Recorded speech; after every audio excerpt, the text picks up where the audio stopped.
So you're working on deliverable 2. For some of you, you were working on some of the easy projects. You've rebooted and started back from the end of assignment 10, carrying on with deliverable 2. Others that are working on harder, more involved projects, you're taking a second step towards your final project. And just remember, when you're submitting to Blackboard, just leave a few sentences for Krishna or I about where you're heading, what you did last week, what you're demonstrating in the video you're submitting this week, and what you have planned for next week. Although it doesn't look like it this morning, there are 60 students in this class. We can't keep track of what everybody's working on, so please just do your best to remind us where you were, where you are, and where you're going. Any questions about the final projects? Yes? Maybe you went over this on the no problem. Final project, but some of the harder projects, the description was kind of like, should there be like a goal or something like? Yep. Well, obviously there should be a goal, but like, I don't know. For some of them, it seemed a bit ambiguous. Absolutely. So the hard projects are vague and ambiguous on purpose. They're basically meant as a pointer to get you started, and you can fill out the rest of the details. Yeah? I'm trying to think of one off the top of my head. It's up to you. You can fill in the details. We're not expecting a particular end point with any of the hard projects. Obviously, they're just kind of sketching out a theme. Make a change to the body, make a change to neural architecture, make a change to the evolutionary algorithm, make a change to... It's up to you, right? We're hoping that, especially for those of you tackling the harder projects, this is your opportunity to be creative and try your own experiment, test your own A against B. Just be sure to remind us where you're headed. Any other questions? No? Okay, so we are closing in on the end of our section on open challenges. We're going to finish our discussion of the 5th attempt to cross the reality gap, the Robots That Adapt Like Animals project. We're partway through that lecture. We'll probably finish it in the next 20 minutes or so. And then we'll move on to lecture 20, which is again a project from my group, where we looked at trying to scale up evolutionary robotics. So there are 60 evolutionary robotics going on at the moment in this course. There's one investigator, you've got one hypothesis or one question or one goal you're trying to head to. On May 10th, you'll finish that project, and next year, with another batch of students, we'll start all over again. Same thing happens with my grad students, but in that case, it's not a semester, it's 5 years. They work on a project, they finish, and we start all over again. Can we start to create infrastructure on the web where we can involve larger and larger numbers of people in collectively deflecting or guiding the direction that an evolutionary algorithm pushes populations of evolving robots? Compared to some of the other branches of AI and robotics, evolutionary robotics is kind of an intuitive process, right? Delete the poorly performing robots, make randomly modified copies of the survivors, repeat, repeat, repeat. It's possible, and we found over the years with this project, that you can actually recruit hundreds, in this case we've recruited thousands of people on the web to collectively guide an evolving population of robots. Lots of ways you could potentially do this. We'll look at one of them today in lecture 20. Okay, before we get there, back to robots that adapt like animals. Just to very quickly to recap, what aspect of animal adaptation are we looking at? Morphological change. There's a radical change in the body of a robot, and it needs to keep going. This is a particular interest to NASA with their robot probes, as we talked about a few weeks ago. There's other reasons why you might want to explore morphological change. What I mentioned last time is, in this project, we're looking to create an algorithm that allows this robot to adapt as quickly as possible. And as you're going to see when we look at some of the actual results, they were able to get this hexapod to recover from injuries in about 30 seconds. The way they do this, just to remind you, is before they ever send the robot out into the field, they develop a very large number of diverse controllers. They evolve a large, diverse set of controllers, and they embed this in a 6-dimensional space, which is where we left things last time. My apologies about the quiz from Tuesday. There was no right answer. The total population size for the map elites algorithm is 5 to the 6, not 25 to the 6. Yeah? If you forget the third, fourth, fifth, sixth dimension for a moment, you just think about this as a 5 by 5 grid. If you just look at the 5 big squares, remember in the map elites algorithm, it's an elite algorithm. Only the best that's trying to get into that box can survive. In that case, you'd have 5 to the 2. You'd have a population size of 25 as your max. Yeah? Okay. Apologies about that. I went back and regraded everybody's quiz to remove that question. Have a look at your score for Tuesday's quiz. If you still have a question, how it was changed, just shoot me an email or DM me. Okay. Any questions about the map part of Map Elites before we move on? So it actually makes for a relatively simple evolutionary algorithm, right? At any given point in time, grab an individual, create a mutant from it, create a child, figure out where that child is supposed to go. If the pixel is empty, drop it in there. If the pixel is occupied, if the incoming solution is better than the one in that pixel, push that one out of the pixel and put the new one in its place. And repeat and repeat and repeat and repeat. Okay. So that's what's represented in this bottom part of panel B. For simplicity's sake, they're representing it here as a 2-dimensional picture, but remember it's actually a 6-dimensional space.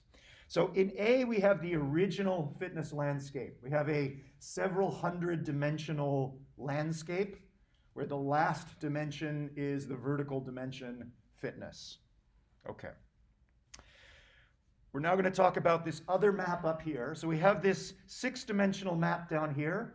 There is an additional map, this confidence map, that is also 6-dimensional. So for every pixel, for every point that exists in this space, there is a corresponding point in this space where the color of the pixels in the confidence space represent how confident the physical robot is that if that controller is taken out of that pixel and run on the physical robot, it'll cross the sim to real gap. It's confidence about how transferable that particular solution is. At this point in time, they haven't run any controllers on the physical robot yet. They've run actually several million simulations and populated various parts of this space. They got a lot of candidate solutions ready to go, but the robot and the investigators are uniformly uncertain, maximally unconfident in which, if any, of these will transfer well to reality. So in this upper map, in this confidence map, cool colors represents low confidence about transferability. Hot colors, which we'll see in a moment, represent high confidence about how that thing will transfer to reality, how that controller will transfer to reality. Okay. So, in the absence of complete ignorance, this robot, like the Resilient Machines robot, was an optimist. It finds the controller that causes the simulated hexapod to move as quickly as possible, and it runs that on the physical robot. By now, you should probably know that when it does, it's probably going to fail spectacularly, right? Most things that look good on paper or in the simulator at the outset don't transfer well to reality. So you'll notice that this region of the map has been cooled. They cool the color of the pixel that contained the controller that was sent to the physical robot. It failed to cross the gap, so now it has very low fitness. Green is bad in this case. And they also cool neighboring pixels to a lesser amount, and pixels a little bit further out, they cool a little bit less, and a little bit less further out. They take a Gaussian distribution and they recolor the pixels outward from that pixel containing the controller they just ran on the physical robot, using an intuition that they borrowed from the transferability project, which we saw last time, which is if this controller failed to cross the reality gap well, and the one next to it is also likely not to transfer well, or at least transfer similarly.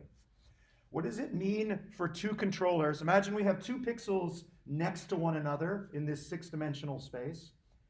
They both contain controllers. What can you tell me about how the simulated robot behaves when it runs these two controllers that are sitting next to one another in the behavioral space? How are they similar?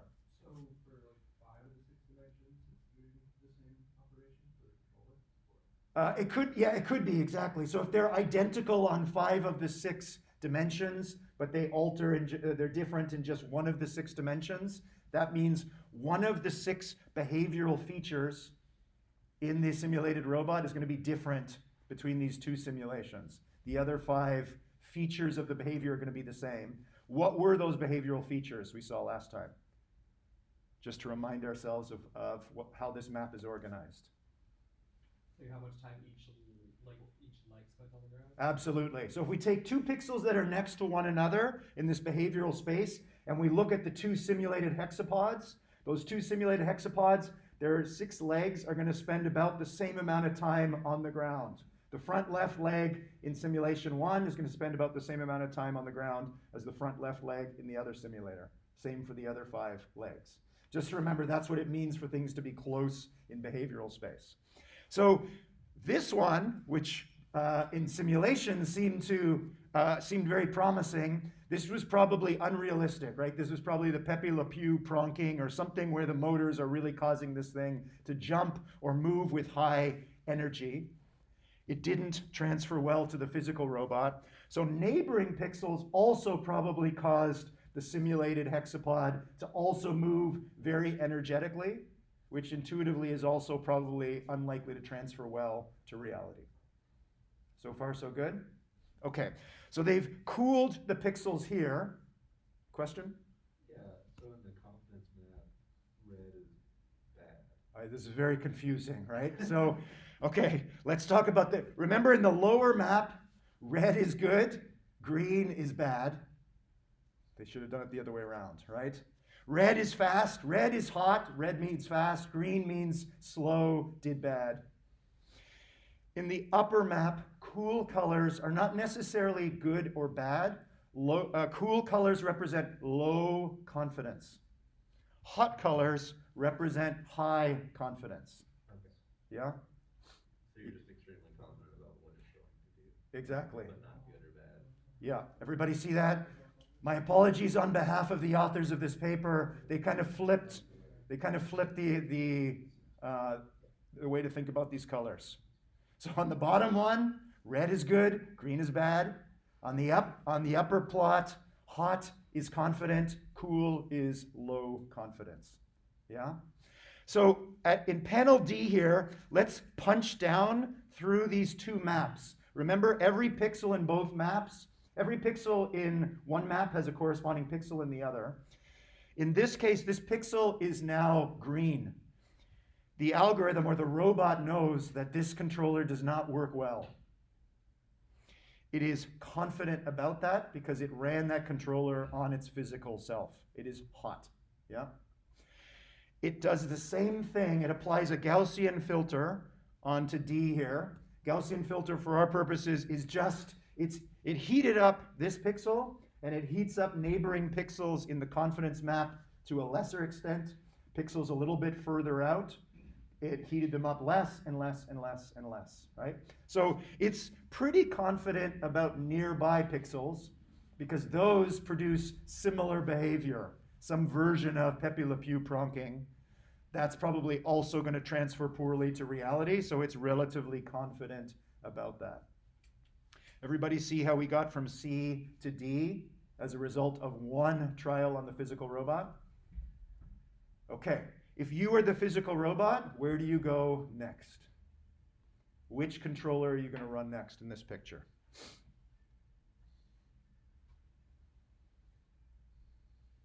You're still going to use the behavioral space down here to navigate where in that space to find a controller to run on the physical robot. Another one with high fitness. Absolutely, right? Ever the optimist here, we head over here. How did we pick this one? It's hot down here. What they're actually doing to determine which pixel to go look for the next controller, they multiply the value inside that pixel. Remember, we're looking at colors hot and cold. There's actually a floating point number inside each of these pixels. Down here, it's how well that controller caused the robot to move. Up here, it's a number representing confidence. Doesn't really matter for our purposes. It can be 0 to 100. They do pairwise multiplications. Take every pixel down here and take the value of every pixel down here and multiply it by the value of the corresponding pixel up here, which collapses these two maps into one map, which is the result of each of those pairwise multiplications. Within that single map, look for the number that's highest, go to that pixel, that's the controller that gets run on the physical robot next, right? You want both numbers to be as high as possible. You want the controller to predict that the robot will move quickly and to be confident that that's the case. Okay. So in this cartoon example, the robot chooses this action to perform next. And as we see in E here, it also did not transfer well to reality. So that pixel and neighboring pixels have been cooled. The physical robot is now pretty confident that these controllers do not work very well on the physical robot.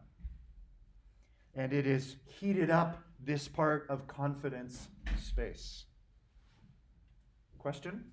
So is this just like an example, like just theoretically, or would it ever, because on the confidence map, Yep. It's like picking locations that would be like a 0 value, like completely cool. Yeah, I think that's a little bit inaccurate here. Obviously, this is a bit of a cartoon. If blue represents 0, then obviously it would never go to a place where you have a non-zero value multiplied by a 0. Maybe it's a little bit above 0. I don't know how they actually initialize the confidence map. I'm sure it's reported in the paper if you want to go check the details. But yeah, good point. Good point. For our purposes, let's just assume that navy blue here is a value a little bit above 0. I think that makes it easier. Yep. For the confidence map, it's like you're confident that, or the robot's confident that it can predict like what's going to happen once it transfers. So when we started, this is a good point. So in B, when we started, the values here represent how good those controllers run on the simulated robot. Yeah.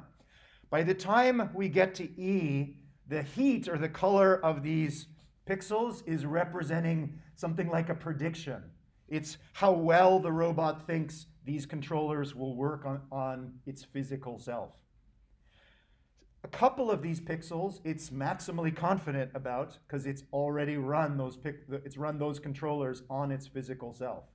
The others it hasn't yet. So it's updating the colors of the other ones that it hasn't sent to reality yet based on what's happened in the past. So once this algorithm gets going, you can think about the colors of these pixels as predictions. This is the robot saying, I think I would travel this far if I ran that controller on my physical self. Yeah. And for some of those, it's more or less confident. Questions? Make sense? Okay. We're going to look at some actual data in a moment. There's just a question about that. We'll come back to this slide in a moment.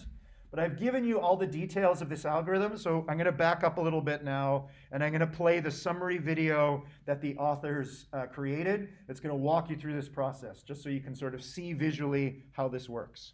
Robots that can adapt like natural animals. A paper in Nature that describes damage recovery in robots via the... I think it's going to be difficult for you to hear, so I will narrate for you. As you're going to see in a moment, they ran this algorithm on 2 different robots that locomote and drop something into a cup, a robot arm. As we mentioned at the beginning, before this robot starts doing things in reality, it's going to evolve large numbers of controllers. And you can see from this picture, these controllers are producing very different gaits. All of these controllers have a 6-dimensional address. They live in different pixels in this 6-dimensional behavioral map. 40 million trials they did before they sent this to the physical robot. Here's the physical robot. This is after it's run this algorithm a little bit. It's found something that works in that space. Now they're going to damage that robot. Okay. I'm going to just pause for a moment. So like the Resilient Machines project, the authors were kind of following our Resilient Machines project as well, which had this phase 1, phase 2. Phase 1 is the robot is intact, figures out how to do whatever it needs to do, which in this case is move from left to right. Phase 2, they're going to introduce surprise. They're going to damage the robot and see how it recovers. So in this video, they've kind of jumped ahead a little bit. Let me back up a little bit. At this point, they've hopped around in behavior and confidence space a few times, like we just described, and they have found a controller that has a hot color in the behavioral space. The robot says, yeah, this one transfers well to reality. And it also has a hot color in confidence space. I'm confident that this transfers well to reality because I've already run it in reality. So at this point in time, it's already hopped around in this space a little bit. They're now going to damage the robot. And when they do, and they run that controller they just showed, the robot does this. So this is one trial with the physical robot, and suddenly, for that controller it ran before, it's getting a very different result. What happens to the behavioral space and the confidence space? This controller corresponds to exactly 1 pixel in that behavioral space and a corresponding pixel in the confidence space. What happens? The behavioral space decreases and the confidence increases. Absolutely. They cool this pixel and neighboring pixels in behavioral space, and they heat up the corresponding pixel in confidence space, and they heat up to a lesser amount neighboring pixels in the confidence space. Yeah. I'm going to run this, and you're going to see in the upper right that map is actually going to change. The actual map is going to change in exactly the way I just mentioned. Okay, here we go.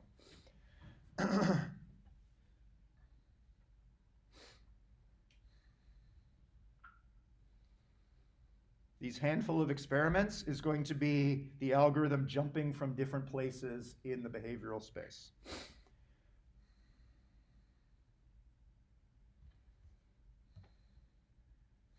Okay, hot pixel doesn't do very well. You'll notice in the upper right, it's going to cool those pixels and neighboring pixels. Okay, instant replay.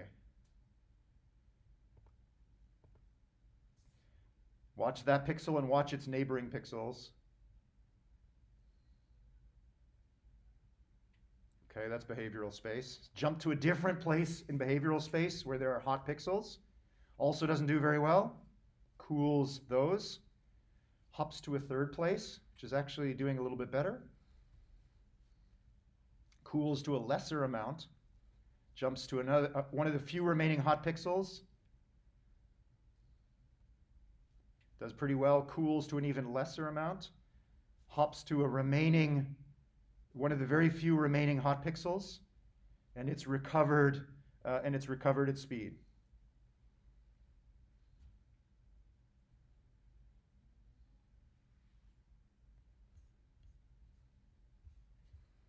So after just 4 or 5 trials, it's found a way to recover. Remember our discussion about legged locomotion? This is a dynamic gait. It almost has a flight phase, not quite.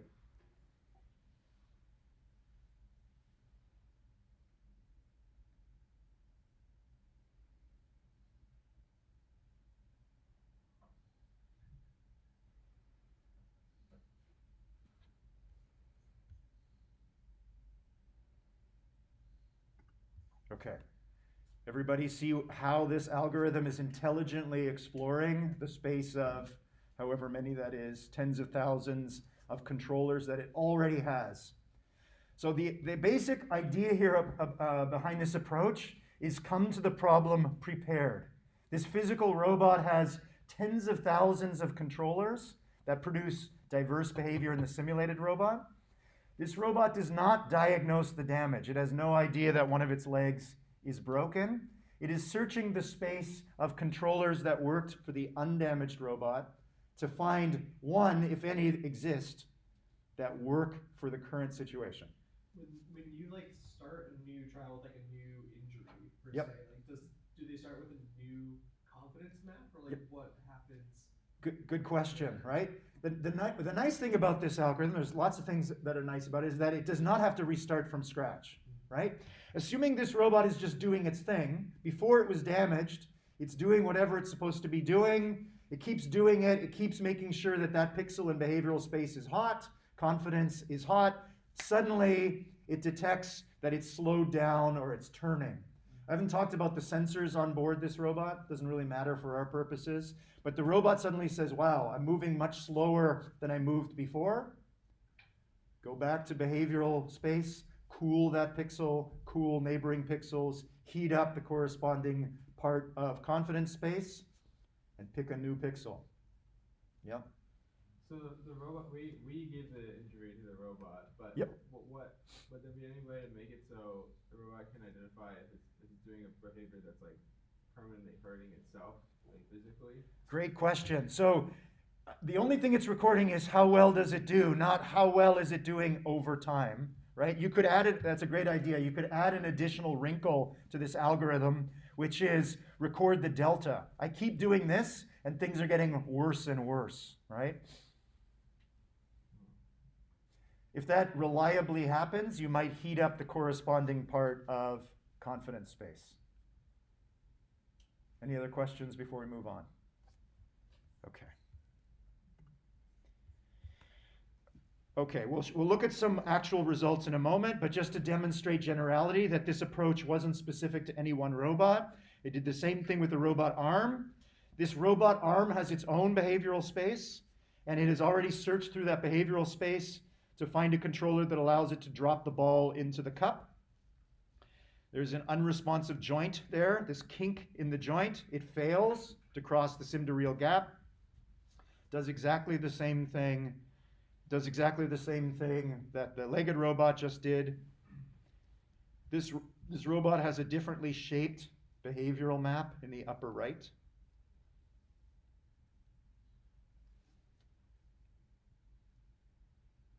After a few attempts, after 20 seconds, it's adapted and it's able to continue dropping balls into the cup, regardless, despite its disability. Okay. For those that have been following how this algorithm works, why do you think the behavioral space for this robot is shaped like a half circle? It's actually, like a half circle rather than a grid like we saw for the hexapod. Is that just what the reach of the arm is? Absolutely, right? So the features, the behavioral features for the arm are in polar coordinates, right? Angle of the arm and reach of the arm. Theta and R for radius, how far out it can reach. Another nice thing about this algorithm is you can pick different behavioral features, right? Okay. All right, let's go look at some actual data now.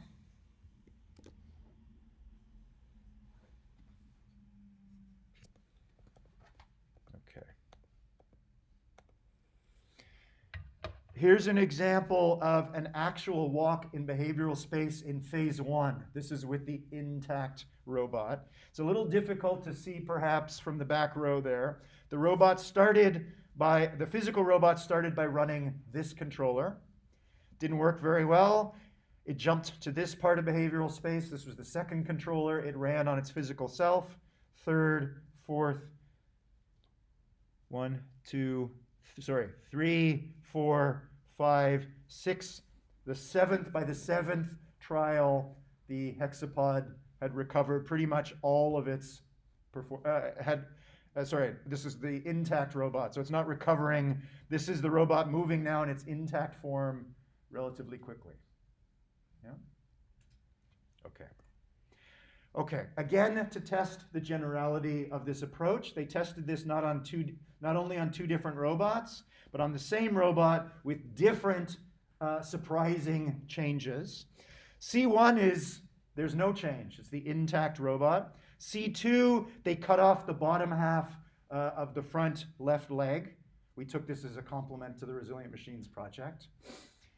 They permanently bent one of the robot's legs in case number 3. In case number 4, they cut off an entire leg. In case number 5, they cut off 2 legs altogether. And in case number 6, they replaced the lower leg with a wooden peg. The Captain Ahab variation here. Why replace with a wooden peg? Seems kind of odd. Well, friction was an issue in a lot of the things, so it's going to change the friction. Absolutely, right? So this robot still has a leg, but suddenly that leg has different friction. It's got a little bit different mass distribution. As I mentioned, for NASA, they worry about these kind of things.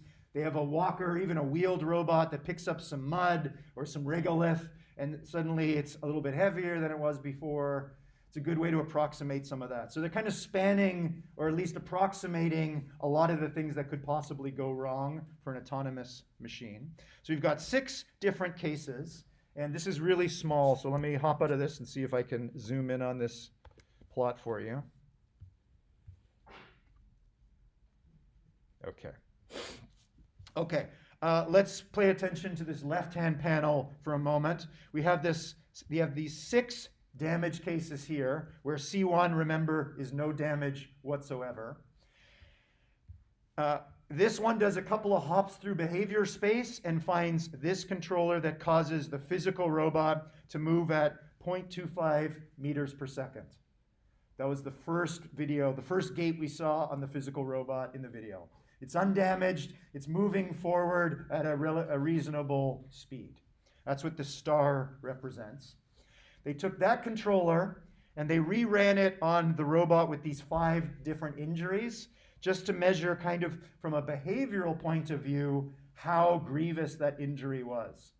Intuitively, the case where they cut off both legs, C5, looks much worse than C4, where they only cut off one leg. But it turns out that that's not really, so actually C4 is just as bad. Losing an entire single leg is just as bad for this robot as losing two legs completely. So the 6 stars here are representing the starting point for either the intact robot or the damaged robot. They then allowed the physical robot to do a couple more hops in behavioral space, looking for a way to recover. The purple bars here, or the black circles, represent on average how much speed the injured robot was able to recover. You'll notice some of these black dots here are almost as high in this plot as the original uninjured robot. So in 2, 3, and 4, this algorithm was able to recover almost all functionality. It's back to moving at the speed it did before the injury. 5, it's lost both legs. This is a pretty difficult thing to recover. It gets back about maybe 2/3 of the speed from before. And in case number 6, the peg leg, it does pretty well. It's able to recover the speed that it was moving at before. All good? Okay. We're going to look at the exact same data. How well was this robot able to recover? But they're going to take a few more measurements during that recovery process. So let's zoom in on C here. Okay. In C here, we've got these 6 damage scenarios. If we look at the right-hand vertical column here, it's the number of trials the robot needed to recover this much speed. On average, in C2, C3, C4, C5, 6, it took 9, maybe a dozen trials to recover. In the video, they only showed you about 3 or 4. It takes about a dozen to do so. So far, so good? Questions? Anything unclear? Okay, same data. We look at the vertical axis on the left here, and they're plotting the actual clock time it took for the robot to recover. So if we go to C5 here, for example, this is the robot that lost 2 legs. After carrying out about 15 trials over 2 minutes, it's recovered this much speed. It's walking now at 0.17 meters per second. Yeah? Okay. let's talk about this alternative descriptor here. The last question they asked in this experiment was, did this robot do particularly well because they chose because the investigators chose the behavioral features particularly well, the percent of time that each of the 6 legs spends on the ground. To test that, they took just 2 of the 6 damage scenarios, and they came up with an alternative behavioral descriptor. They took each controller, ran it on the simulated robot, and measured different features of the way the robot moved, not how much time the legs spent on the ground. And again, they got more or less the same results. In case C3 here, where's C3? A permanently broken but intact leg in C3, and they were able to recover almost as much speed as the original undamaged robot. So that's at least some preliminary evidence that this algorithm is robust to the robot itself, legged locomotion, or a robot arm that's trying to drop objects into a cup. It's robust to that. It's robust to different kinds of damage scenarios, and it's also robust to choosing different ways of describing the behaviors produced by given controllers. Okay, right. So there's the arm. Here's 3 different damage scenarios they looked at for the arm. In C1, they stuck the joint permanently at 45 degrees, so it was permanently bent. And the gray joints here represent joints with a permanent 45% offset. So the joint could still move, but it was always moving at a 45 offset from what it had originally been. Okay, a little bit of data about the arm. We got more or less the same results. Any questions about that before we switch topics? Yes, question. I mean, so far this algorithm seems like it's quite beneficial, but what's the trade-off of it? Great question, right? Looks great. It blows our resilient machines project out of the water, seems to do much better than the transferability project. There is no free lunch. What's the hidden cost of this algorithm? There's always a cost. What's the drawback of this algorithm? You have to spend a lot of time developing, 5 to the 6 controllers or whatever. Absolutely, right? So again, this was a project in response for NASA. NASA said, no problem. You can use our Pleiades supercomputer down in Silicon Valley. You can have all the compute you want because we're going to send this thing to the moon. We're going to send it to Mars. We'll take as long as we need to prepare as much as possible. So yes, it's computationally expensive. They need to prepare a very large number of controllers so that this robot on the fly doesn't have to re-evolve new controllers for the damage. It's just picking ones and trying them out very quickly. So it is a cost, but at least for the funder of this project, it was a cost that didn't matter. There's another more important cost, or maybe risk here. What's the risk? It's a little subtle. It takes a little bit to see.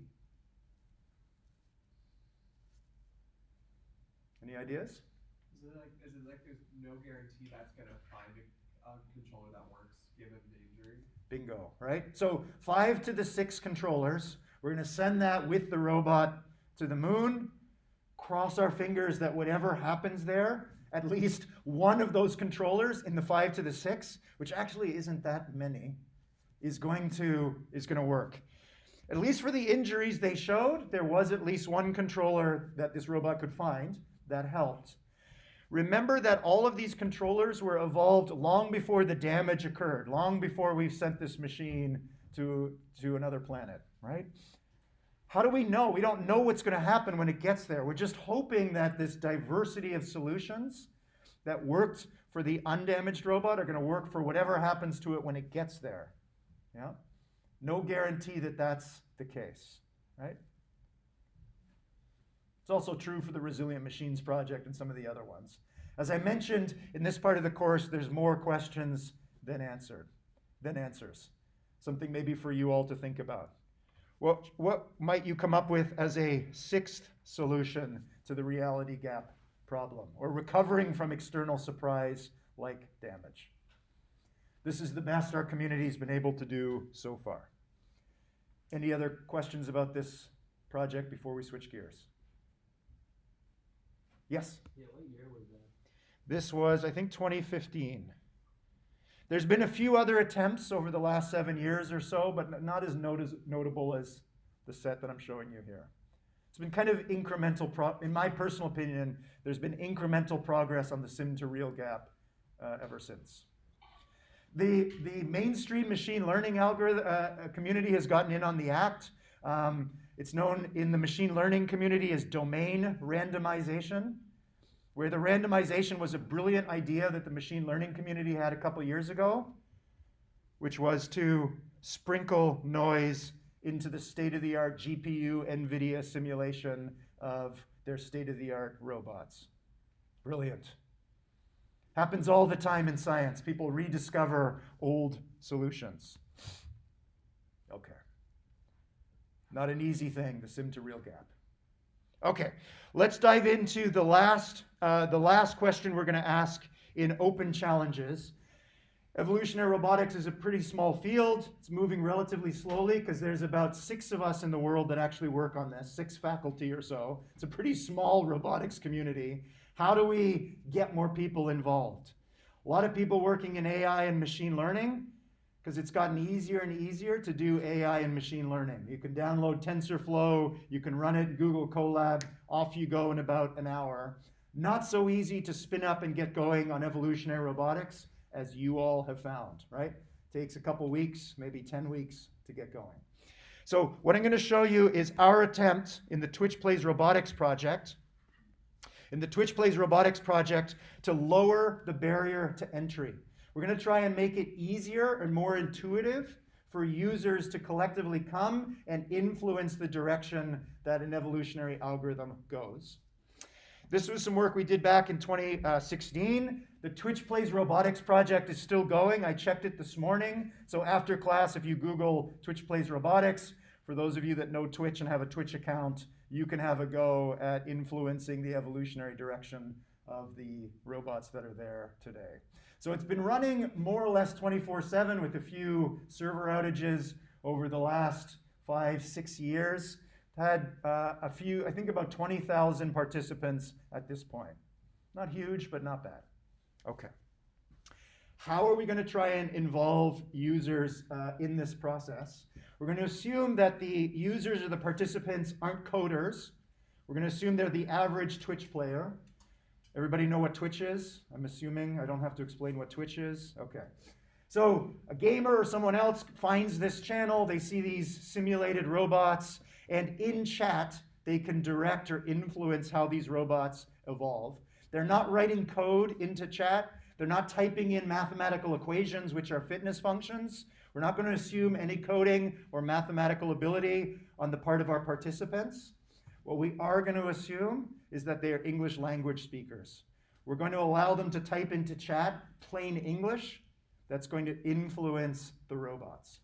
So before we talk about Twitch Plays Robotics today, we're going to take a digression and talk about language. We've talked about a lot of the different building blocks of intelligence over the last few months.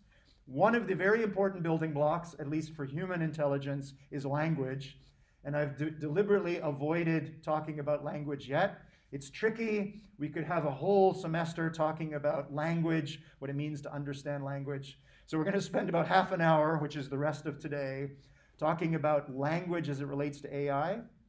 And then next week, we'll talk about Twitch Plays Robotics and how we try and allow robots to listen to plain English that's arriving through Twitch chat and respond to that plain English.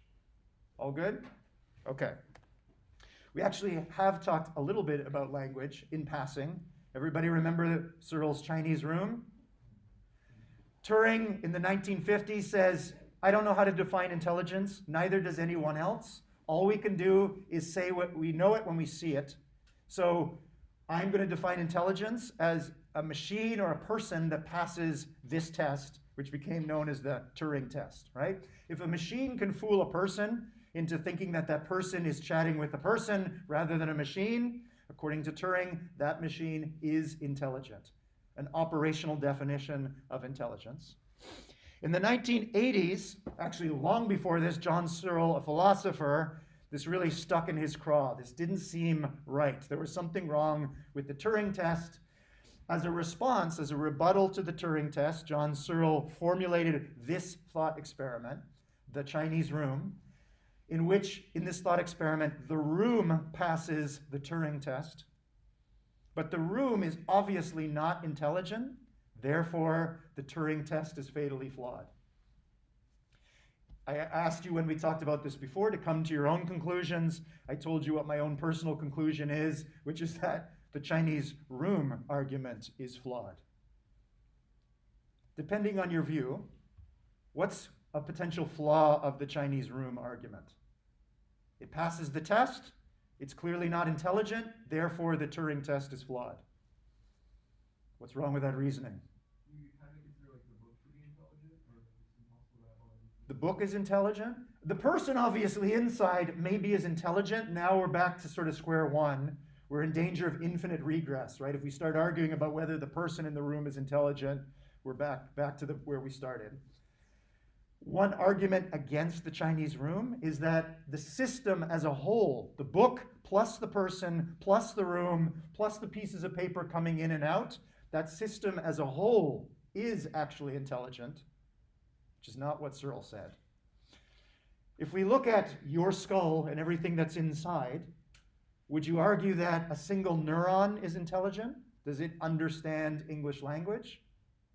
For most of us, we'd probably say no. A neuron doesn't understand anything. Does a small patch of nervous tissue inside the brain understand? Maybe yes, maybe no. If you're comfortable coming to the conclusion that humans understand, you understand, plain English or Mandarin, doesn't really matter. If you're comfortable coming to that conclusion, you are probably unconsciously coming to the conclusion that the system as a whole inside your head, inside the room itself, your brain as a whole is intelligent, is thinking, it loves, it hates, etc., etc. Yeah? Okay, just a reminder about the Chinese room problem. One detail of this, just to really focus on, remember that we've got this person, but it could be a machine, it doesn't matter, they're just mechanically following rules in this book. Imagine that this is a Mandarin to Mandarin dictionary. Inside this book is a long list of, from the point of view of this person inside the room who does not speak Mandarin, they just see a whole bunch of squiggles. They see that squiggle. Imagine that next to that squiggle is a bunch of other squiggles, which actually in Mandarin is a description of what that word actually means. Yeah?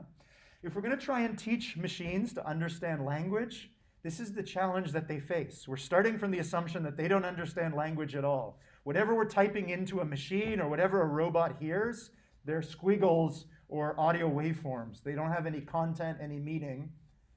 They might learn that there are relationships between different squiggles or different audio waveforms. If they learn those relationships, does that machine understand language? This is an argument that's been going on in AI for a very long time. This is one of the most notable attempts to say, yes, a machine that understands enough relationships between symbols understands language. This is the Psych project by Doug Lanatt. It's been running for however many years that is, a very long time. Starting in the 1980s, Lanatt and his students started to collect together just news articles, text, whatever they could find, and they started to code up that plain text from news articles, books, and so on into a set of relationships that they fed to the machine. So they told the machine that Bill Clinton is or was a United States president. A plant is a generalization of tree. France is the capital city of Paris. They were teaching it not necessarily words. From the point of view of the psych, the machine, when it saw this, all it saw was F-R-A-N-C-E. Doesn't know what France is, where France is. It just knows these 6 symbols are related to these 5 symbols according to 1, 2, 3, 4, 5, 6, 7, 8, 9, 10, 11, these 11 symbols. That's it. Okay. A lot of people did not agree with Lynette at the beginning, thought this was crazy. There just wasn't enough data out there. Then the internet was built and social media. Today, the Psych project is still going. It's called the Psych Corporation at this point, and you can probably imagine what the Psych Corporation does. It just hoovers up as much plain text from the internet as possible and has scripts which take that plain English and rewrite it into these relationships and feed it into a machine learning algorithm to hope that it understands language. Does Psych understand English? I see a couple people shaking their heads. Why not?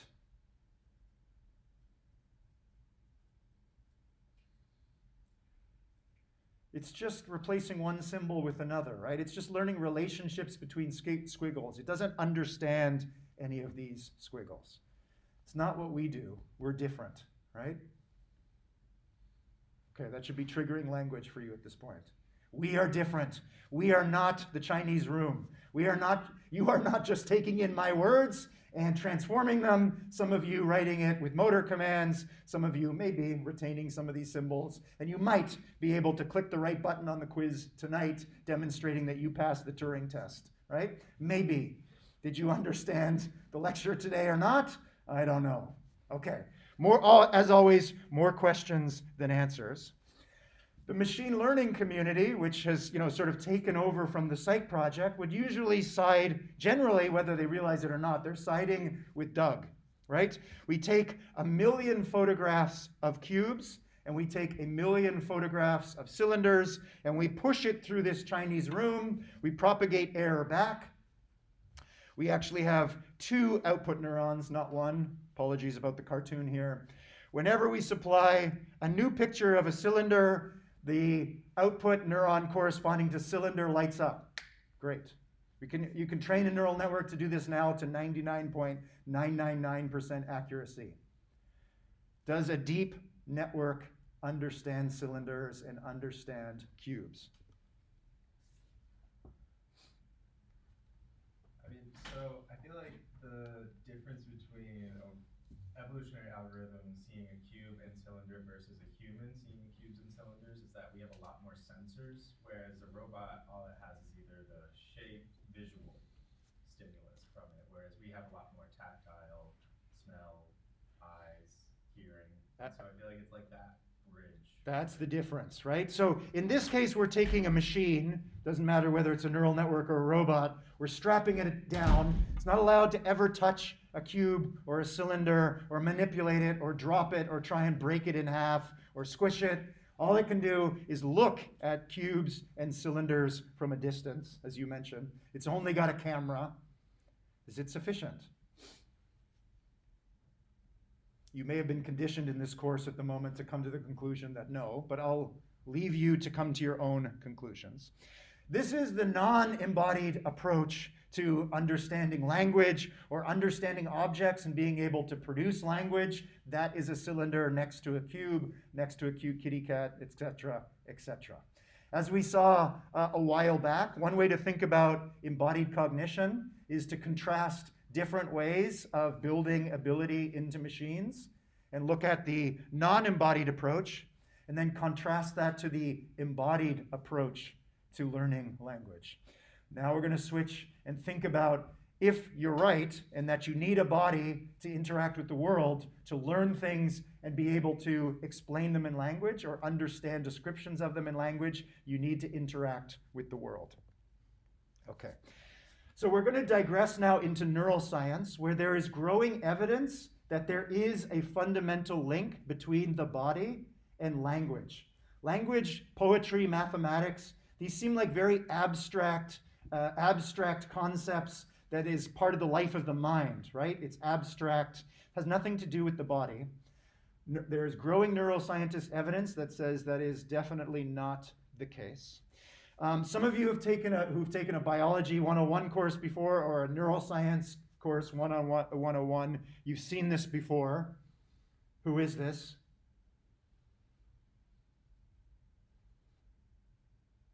it's a little man. If you present as female, it's a little female. Anybody know who this is? So in your motor strip, so if you're going to wear headphones that go over the head, the part of the headphone strap that would touch your scalp, that's exactly where the motor strip is. Inside that motor strip, if you were born with male anatomy, you have two little men. One of them on one side of your brain starts at the toes here, and as you move down towards your right ear, you get this. On the left side of your brain, you have another little man with toes starting here that end with his chin down here. Seems kind of strange. If the moment you grasp your pen in your right hand, this part of the motor strip about halfway down will light up.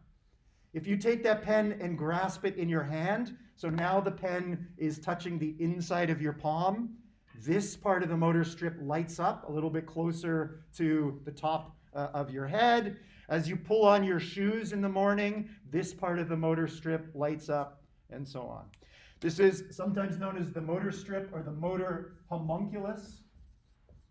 If you've ever taken a philosophy course, you've probably heard this Latin term before, which is the little man or the little human.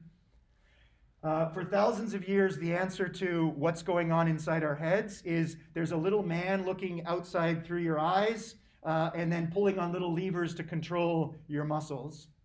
The homunculus is kind of not a very satisfying answer. What's the problem with the homunculus? We've all got a little man or a little woman or a little person inside us that's controlling things. Who's pulling the strings for them? Who's pulling the strings for the homunculus, right? The answer that the ancients would give us is it's homunculi all the way down. There's a little man inside the little man, and there's a little man inside the little man. Done. Everything's explained, right? At the beginning of the scientific revolution and moving into modern science and neuroscience, scientists said, great, we can finally kill this ridiculous answer that there's no homunculi, let alone a homunculi inside a homunculi. Spoiler alert, big surprise, there is actually a homunculus inside each of us. Maybe not in the way that the ancients thought. So this was called the motor homunculus as kind of a nod to this running joke in philosophy and then psychology and neuroscience about whether or not there's a little person inside you. It's not really a little person. It's a map, not unlike the behavioral map that we just saw in the previous lecture. It turns out that what you do causes different parts of the brain to light up, or what you decide to do, different parts of the brain light up, and it's arranged anatomically. What you're looking at here is the motor strip. There is right next to it the somatosensory strip. Somatosensory strip. I mentioned the motor strip to you. So there's two little people in which their feet touch right at the top of your head, and then I think it's a little bit towards the front of the brain. I forget which one is a little bit closer. There's another strip with another two little persons that also have their feet touching one another. There's a total of 4 little people inside your head up here. The somatosensory one is the one that lights up when you touch that part of the body, sensory. Somato is the body. So this is how you sense what's going on in your body. At the moment I'm standing, I can feel the pressure on the soles of my feet. So in my somatosensory cortex right now, in my somatosensory strip, if I was in an fMRI machine, that part of my brain would be lighting up right now. You're all sitting on your rear ends. This part of your somatostrip would be lighting up. As you act, as you send commands to the motors or the muscles in these parts, you send motors to these parts of the body, it's these parts that light up. Kind of odd, huh? Why are parts of the homunculus bigger than others?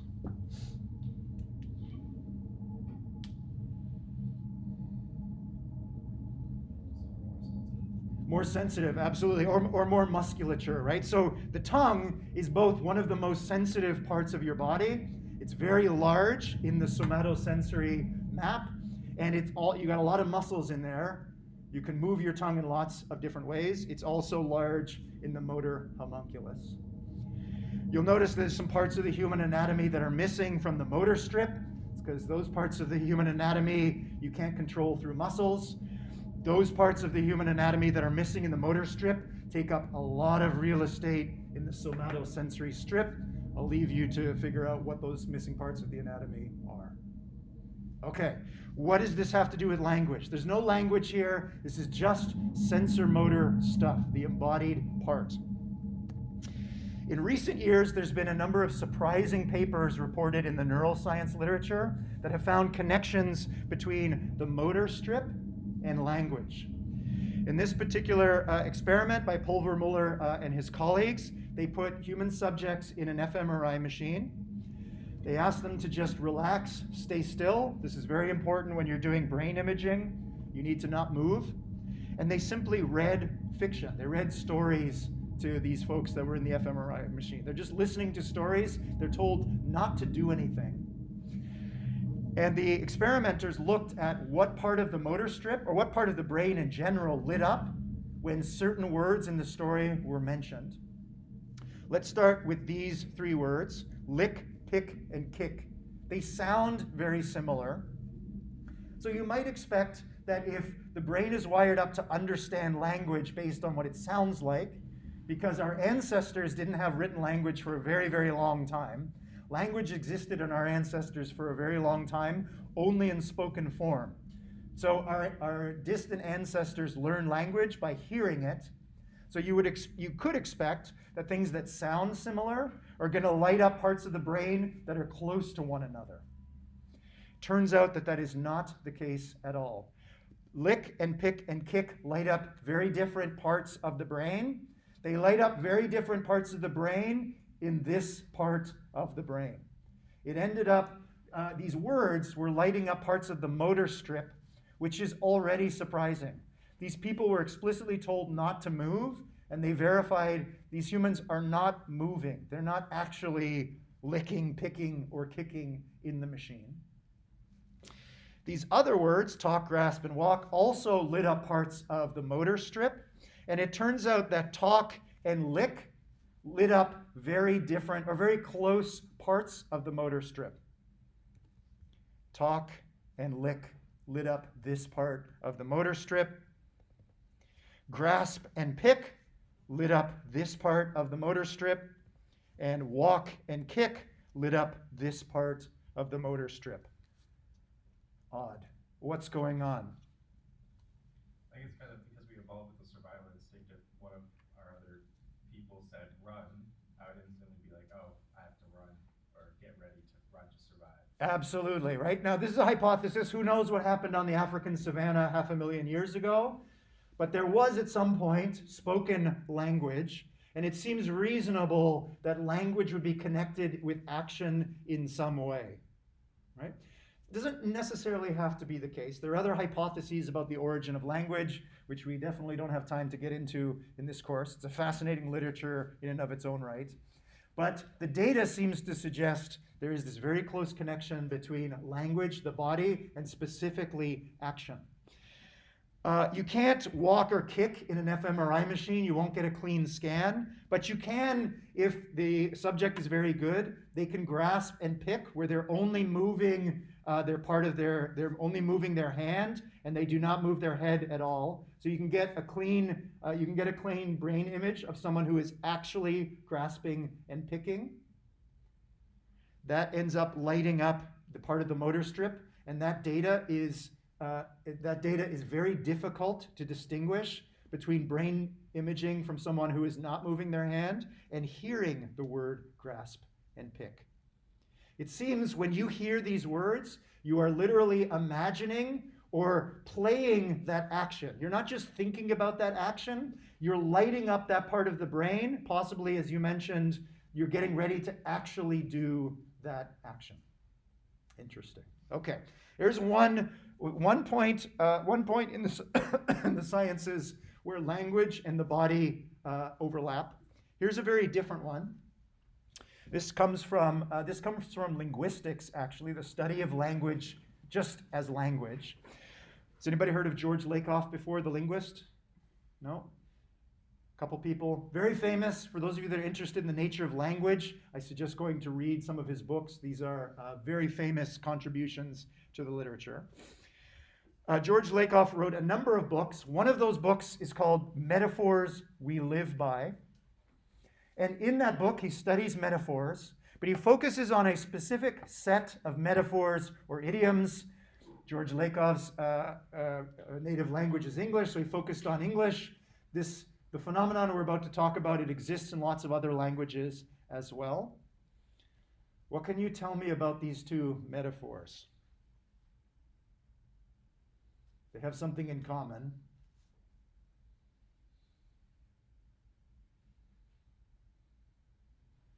They're grounded in like physical actions. They're grounded in physical actions, right? They're actually literally describing very, very abstract things. You're in an argument with a fellow student, and you're arguing about some math problem from class. Very abstract. You're using language, you're using mathematics, you're holding still, you're not moving, you're not touching anything. You would imagine the body's not involved at all. You admonish your fellow student to not jump to conclusions. You can imagine a non-native English speaker that has never heard this phrase before.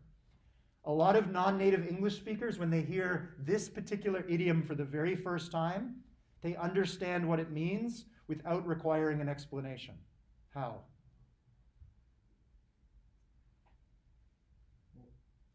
I know at least in like other languages, like there are a lot of words that, or a lot of ideas that can't just, they don't just have one word representing them. Yep. And it's easier to just, it's easier for both, like let's say like Alice and Bob, to understand each other if they use, like, I'm sorry. It's all right. If they use like something that they can like relate to. If they use something that they can relate to, absolutely, right? Sometimes it's other words, right? And now we're back to the psych project in the Chinese room. Sometimes, if you're speaking with someone who's not comfortable with English, they use a word they've never heard before. You say, this word is a synonym for that word. You're relating it back to what they already know. But in some cases, you can get away from not having to explain things at all because you're using an idiom in this case that relies on something that they can rely on, which is their body. We all speak very different languages, but our bodies are not identical, but our physiology is similar. Let's focus on the jump in here. What is jumping?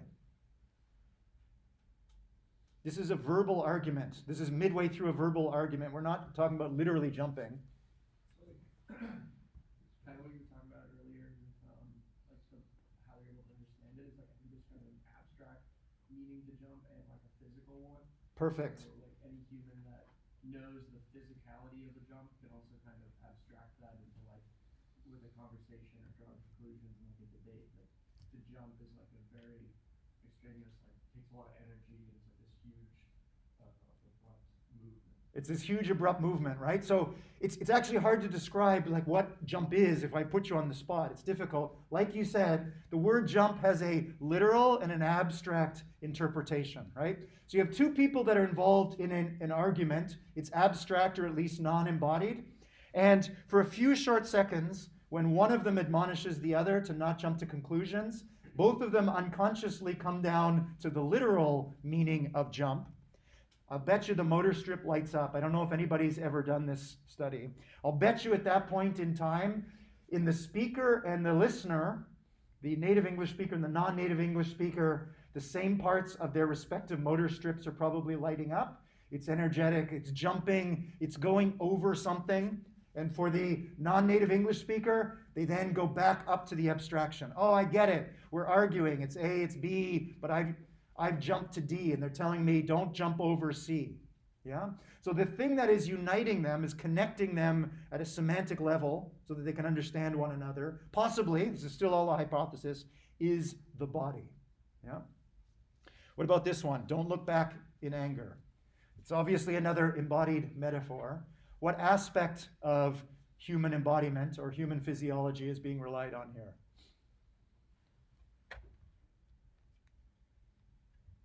Again, a non-native English speaker hears "don't look back in anger." Well, most can figure out immediately without requiring an explanation what it means. How? What is going on in terms of the motor strip or the somatosensory cortex?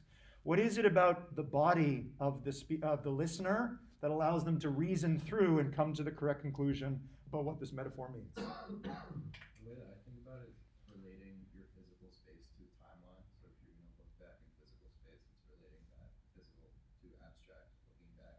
Absolutely. So we have another link now between the literal, the body, and something abstract, which is time. How? Let's go down one more level of detail.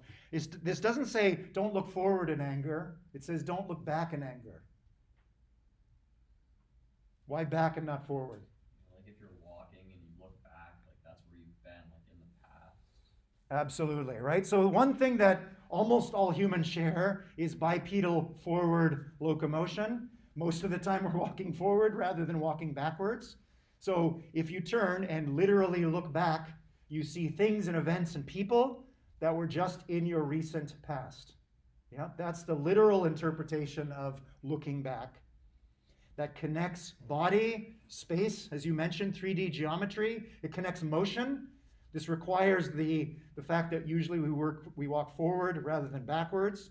It relies on a detail of our sensory system, which is our eyes tend to point in the direction we're traveling. It's actually connecting a whole bunch of different parts of our embodiment, our embedding in physical space, and abstract things like time, language, and metaphor.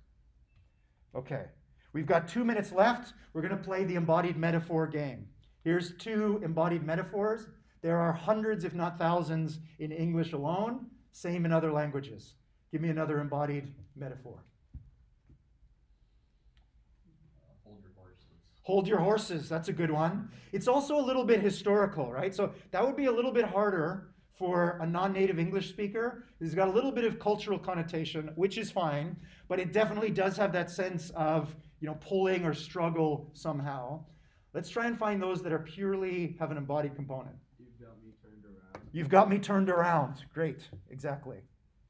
There's hundreds or thousands. Go ahead.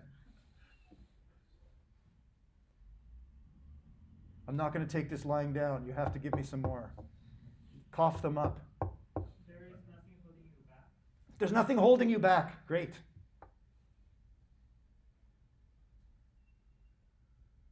You've got me twisted up in knots with anticipation with what you're going to say. I'm looking forward to what you're going to say next. I'm pulling my hair out. I'm pulling my hair out, waiting for you to respond. Yes, more. Flip the argument on its head. Flip the argument on its head. That's a wonderful one. Yes. Running me in circles. You're running me in circles. I'm running in circles. It's surprising once you start to play this game how many there are, which points out again that usually we're not even thinking about it. Thinking about thinking is misleading. We've got 1 minute left, but it feels like it's really stretching out here. I'm waving you in. More. Backhanded. Sorry? A backhanded response. A backhanded response, a backhanded compliment. That's a great one. Yeah. Taking 2 steps back. Take 2 steps back. Exactly. Yep. Others. Cat got your tongue? Step by step. Take it step by step. Like walk a mile in their shoes. Walk a mile in their shoes. That's a great one, right? Yep. With a long face. What's with the long face? That's a good one. Yeah, I like that one. Others? Okay, let's put a pin in this for now. Go play this game for the rest of the day. I look forward to seeing you next week. You have a quiz due tonight. You're working on deliverable 2. Have a great rest of your day.